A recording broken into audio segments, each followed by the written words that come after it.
If you're not living under a rock, I'm sure you've heard this catchy tune recently, playing basically everywhere you go when you leave the house. All you gotta do is just meet me at the top.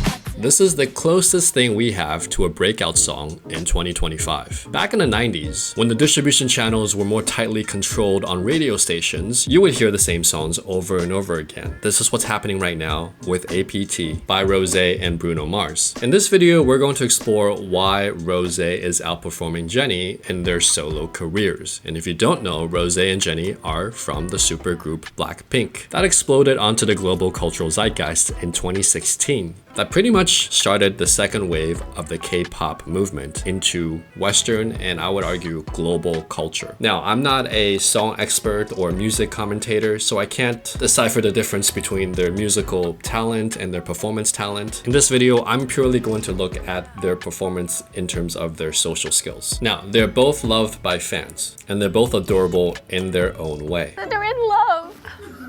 Oh, they love each other so. Oh my god. But here's the first lesson and the first difference between Rosé and Jennie. The first principle is the duality of human nature. People secretly have a dark side. In German, it's called Schadenfreude, meaning taking pleasure in either fantasizing or witnessing someone else's downfall or misfortune. Jennie is described as a human walking Chanel. She's super fashionable, high class, almost untouchable.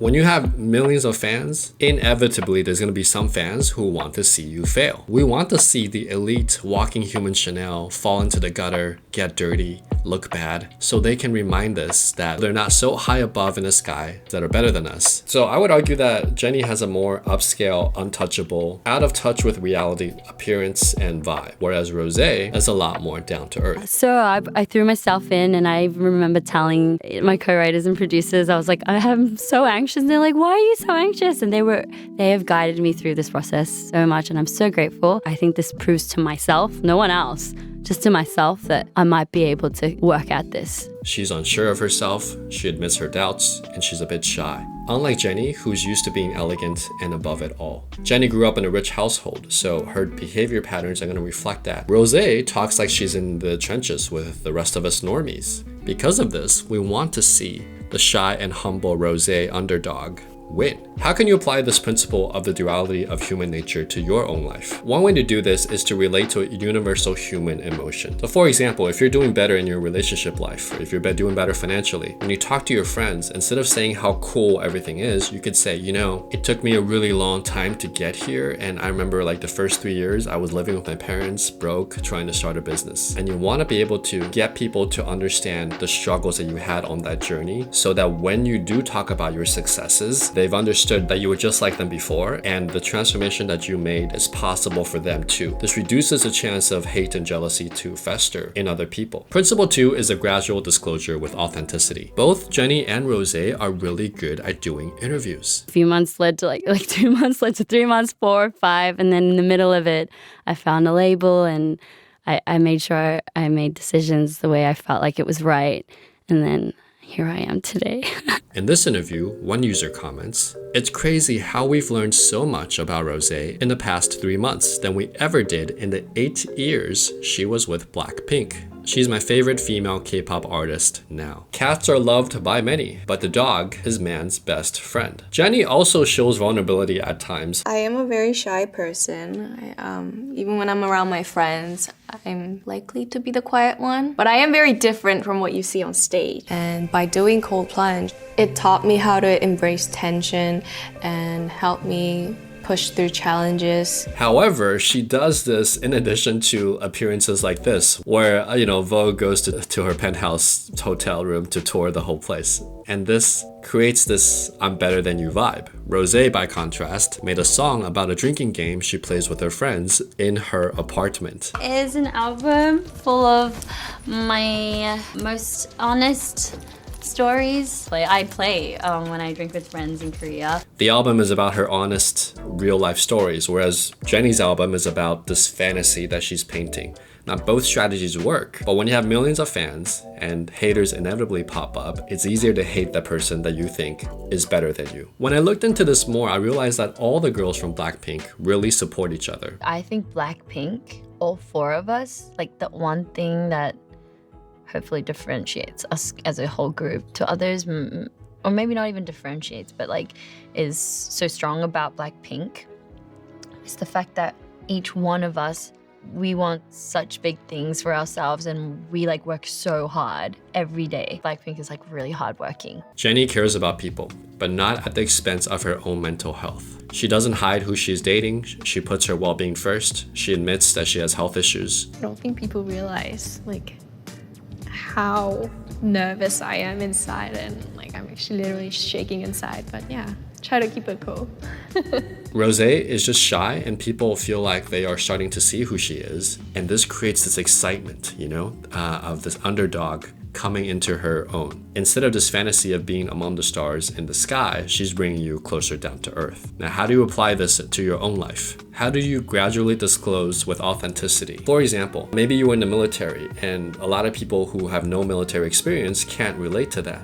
But what you can do is relate to the fact that you left home to pursue a dream. And I started thinking what I want to do, and it was really like, I was like, out of there, I was like, I want to do music. I want to like learn how to dance and stuff like that. So I told my mom, instead of going to a new school, why don't I just come home and do something that I would enjoy for the rest of my life? And she was supportive with it, and that's how it all started. And every person, every adult can relate to the fact that at some point they had to leave the nest to go to university, to pursue a trade school, to pursue an apprenticeship, maybe to go travel the world. Everyone knows that feeling of, I'm leaving home for the first time and I'm in a new environment, right? So you start your story by telling people about the fears and struggles you've had when you first joined the military or when you first got into this new environment and how you were trying to find your way. In 2012, her father heard about the YG Entertainment audition in Australia and booked Rosé a ticket to the city where the audition was being held. He encouraged her to try it out, not wanting her to regret missing the chance. Despite feeling very awkward and lost at age 16, Rosé decided to give it her best shot. She auditioned with I Won't Give Up by Jason Mraz while playing the guitar,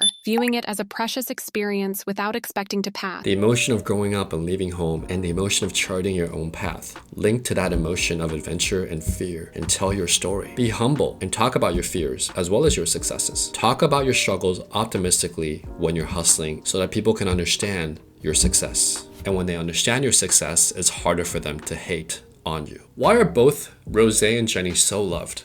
And this takes us to principle number 3, which is proof of work. People feel like they're on this journey with you when you can prove to them that you've worked for it. These K-pop idols are notoriously hardworking. They've trained for 3-4 years in their teenage years nonstop to get to where they are. They have an insane work ethic. They deserve the accolades. And people understand their success because they feel like they've been on this journey with them. This is the opposite of, for example, Bella Poarch, who people start hating on after her success because she doesn't actually have the talent to back up her fame. The 4th principle is smile. Rosé smiles a lot. She looks shy. Jennie, she does smile, but she just has a more cold default facial expression. And I would argue because of that, people like her a little bit less than Rosé. Now, I have to say, after my dive into this, both Jennie and Rosé and all the Blackpink members are universally loved by most people. And if you look at the fans' comments, you can really understand what people are thinking. Jennie, she doesn't fake anything or force herself. She got so much hate for dating, but she never apologized like many others did. She got so much hate for wearing bold outfits on tours, but in Mantra, she came back with that style again. She is really unbothered. She'll do what she wants to do. Despite being so popular and having a huge following, she isn't arrogant. She's rich but humble and thankful to her fans too. I really love watching confident women like her. On Rosé, one fan said, I love how she doesn't even realize how famous she is. She's so humble and cute in the way she's telling those stories. It's great to see and really put into perspective how amazing and down to earth she is. I can't believe we have been robbed of her wonderful personality all these years when YG wouldn't let them appear on any shows. I want to listen to her talk about literally anything all the time now. I'm loving all these interviews. So how do you apply this to your own life? Well, what is your proof of work? Maybe it's your LinkedIn profile, or maybe, your job is your job, but you have, an artistic side. Start a Pinterest board, do some YouTube videos, start a beautiful collection of plants or paintings or whatever your passions are. write a blog, or write a beautifully written Twitter feed that showcases your poems or your thoughts. What is your proof of work that the world can see where you have honed